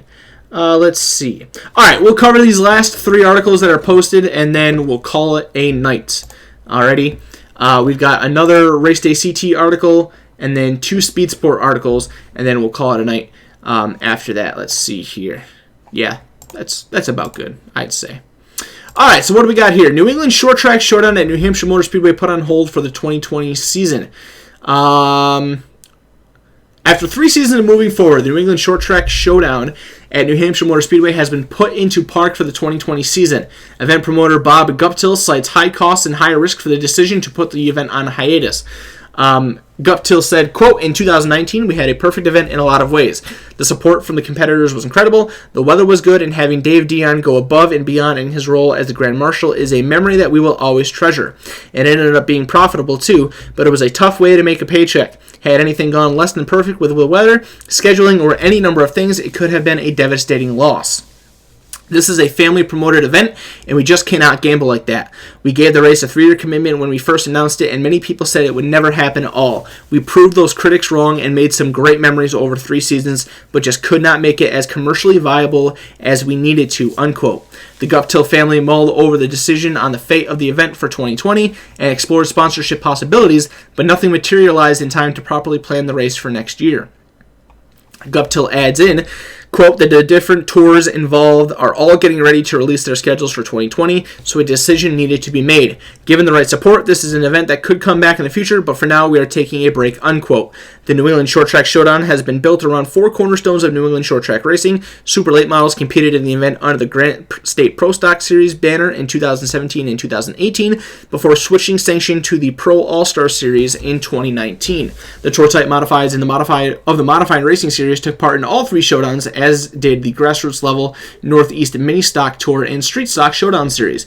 Guptill is the promoter of both the NEMST and SSSS divisions and is exploring other options where those tours might be able to compete at New Hampshire Motor Speedway in 2020. Further announcements may be forthcoming. So some unfortunate news there, but still some positivity to look forward to in the future. Obviously, you never like hearing things not coming back or canceled or being postponed for the future, but some very understandable reasons listed there, and at least leaves the door open for the future where hopefully this event will come back. But at least for 2020, the New England Short Track Showdown will not happen. So Mitch just having to bring us down with some more news. Just bringing us down. Ashline. This is one of the first Speedsport.com articles, and I'm glad that you posted this because I saw a friend of mine on Facebook seem to have been attending this, and I was very interested in it. But the title of this article here, Ashline shocks field in racing's return to Lanier. Lanier National Speedway went back racing. I think this was this past weekend. So this is really cool. Let's see what this says here. Again, Speedsport.com presenting this article. Ben Ashline made the long trip from Pittston, Maine. Holy shit. Count by taking a surprise win during Saturday's Lanier National 200 for the past super late models at Lanier Raceplex. All right, that's right. New name. I'm sorry. Ashline's first past victory came the first event at Lanier since racing was last held here in 2011. Quote, "We traveled down like 1,200 miles, really not knowing what to expect, and made a few changes, and they worked," said Ashline in Victory Lane. "Mike Hawkins is a great competitor. We raced hard, we raced clean, and we were racing for the win. We came down here with high hopes. This is probably the best race of my career," unquote. After taking the heat race wins, Ryan Moore and Dawson Fletcher led the field to green, with Fletcher moving to the lead on lap 2. The first caution of the day waved on lap 17 when veteran Randy Gentry went for a spin in turn 4. Fletcher continued to lead until another Georgia teenager, Jake Garcia, would bypass him for the top spot on lap 39. The third caution of the day waved on lap 67 when Brendan Herbert blew a right front tire entering turn 3. On the restart, Ashline got the better of Garcia to take the lead for the first time of the day. Ashline maintained the lead through lap 108 when Ryan Herbert slammed the front stretch wall to bring out the fourth caution of the race. Ashline continued to lead but was joined up front by past National Super Late Model champion Hopkins.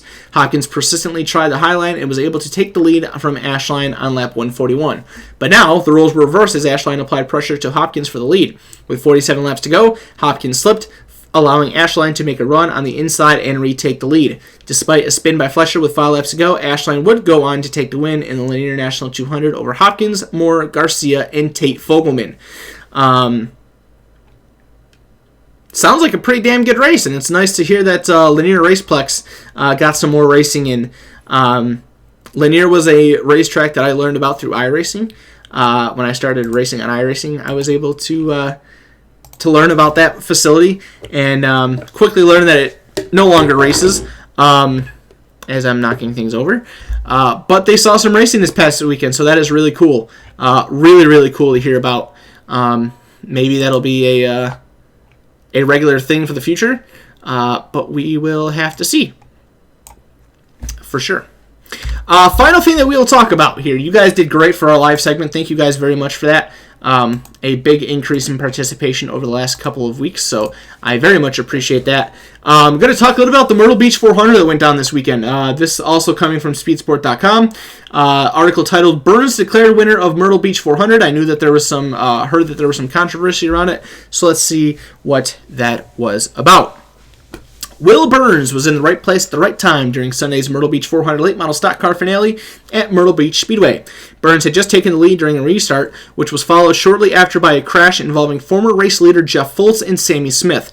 The incident dropped a considerable amount of fluid on the track, leading to a lengthy cleanup. However, unbeknownst to most of the competitors, the event had an 11 p.m. curfew. When the clock struck 11 p.m. while the field was under caution, the checkered flag waved and Burns was declared the winner after 228 of the scheduled 250 laps. The victory was worth $10,000 to Burns and the Hawk McCall Motorsports team. Corey Heim was scored second at the checkered flag. Complete race results are unavailable at this time. Austin Samaro won the 100-lap PRA Tours Southwest Limited Late Model Series Pro Division race. Justin Kashelmeyer won the Southeast Super Truck feature, while Carter Langley won the PRA Tours Southeast Limited Late Model Series Challenger Division race. So that would be the cause for controversy. Lengthy cleanup forced the race to reach the facility's curfew, and instead of just paying the fine to continue racing, which I forgot who it was that said something about that, but I did see a quote saying that someone was not very happy about that, saying that they should have just paid the fine like they did in the past. But they decided not to do that and called the race early, so that would be the cause for controversy. But either way, gives the win to Will Burns for the Myrtle Beach 400 event at the Myrtle Beach Speedway this past weekend. So that's going to do it for us, guys. Very good show this week. I appreciate all of your support. Thank you guys for making that live segment as good as it was. Lots of participation, and I very much appreciate that. My plans for this upcoming weekend are going to be short, sweet, simple, to the point. I do have one race. Saturday afternoon, I will be making my return to the Adirondack International Speedway in New Bremen, New York for their Turkey Trot 75 event. It's an enduro event. They're going to run a 75-lap enduro. They do have some snow up there already, so they're going to try to compact the snow and hope maybe they get more, or at least it doesn't melt away, so the snow will stay on the racetrack for that event. I know that they're also going to run a female enduro. I think they're doing a demo derby as well. So that should be a fun little way to spend some time on Saturday afternoon. I am a massive enduro connoisseur, so I am totally down to enjoy that event. seeing that there really isn't anything else going on this weekend that I can attend, I will absolutely be there. So that's what I got going on. Now that NASCAR is over and pretty much everything else major is over with, I'm not really too sure what else is going on this weekend. My recommendation, as I said last week, would be to start checking out the some of the stream broadcasting companies, online internet broadcasting company that do racing broadcasts like Speed 51, Speed Shift TV. I know not yet, but I know next week Dirt Vision has a broadcast because the Extreme Late Model Series is starting up. So do your research on those and find your racing that way, because we're running out of options to do that in person and on TV. So that would be my recommendation to you. Yes, I do have every intention still to do Turkey Derby next weekend. I've had a good week of work this past week, taking care of the things that I need to, so as long as I stay on that path, we should be good to get to do that next weekend. It's obviously a decent expense for me, with it being like a 4.5 hour drive plus a 3-day trip, so but I think I might have a friend that I'm going to that event with, so that might help make it easier, but that's all my that's all that I got for my year, is the Turkey Trot 75 at Adirondack on Saturday, and then Turkey Derby next Friday, Saturday, and Sunday, and then I am done for 2019. That sucks to say, but it's the truth. So that's all I got, guys. Thank you very much for participating. Thank you for showing up. I appreciate it very much. If you are not already part of our Facebook group and our YouTube channel, I'll give you the links down below in chat. If you're watching this on YouTube, you already have the YouTube, obviously, so I'll put the Facebook and the Twitch stream in the description. Our Facebook group is used just to generate racing discussion, things that are happening in the racing world, general racing discussion, updates and feedback on the shows. So make sure that you throw yourself into that group. I accept everybody. Just add into it and join on in. The YouTube channel is where we upload all of these shows to for viewing after the live shows are done. So if either you miss part of the show, the entire show live, you can catch up to it on YouTube. We upload the shows every Tuesday, so you have the entire week to view them, and then we come right back here every Monday night for our live shows. So that's where we will be next Monday. We'll come back here to talk more racing. Thank you guys very much for showing up. Hope that you guys enjoyed the NASCAR weekend as much as I did, and are happy to send things into the off season the way that we are. I know I'm going to miss it. It's going to be tough to find things to do racing related over the winter, but it is possible. Racing is a year-round sport. You just have to try hard to do it, but it is possible. So hopefully you guys will be able to do that just as much as I am, and we can continue to talk about the fun world of racing each and every week throughout this winter before things start picking up again in February. Thank you again, guys. I appreciate the support. Check out the YouTube. Check out the Facebook. Get yourself in those. Make sure to continue to spread the word about this show so we can continue to grow and expand moving forward. And until next Monday night, we'll see you guys there. Have a fantastic week. Have a fantastic weekend. If you can find some racing to attend, absolutely do it. If not, do your research. I'm sure you can find something to watch on the internet this upcoming week. We'll see you right back here next Monday night for another edition of the Chasing the Racing podcast. Have a good night. Have a good week. Have a good weekend. We'll see you then. Take care, guys.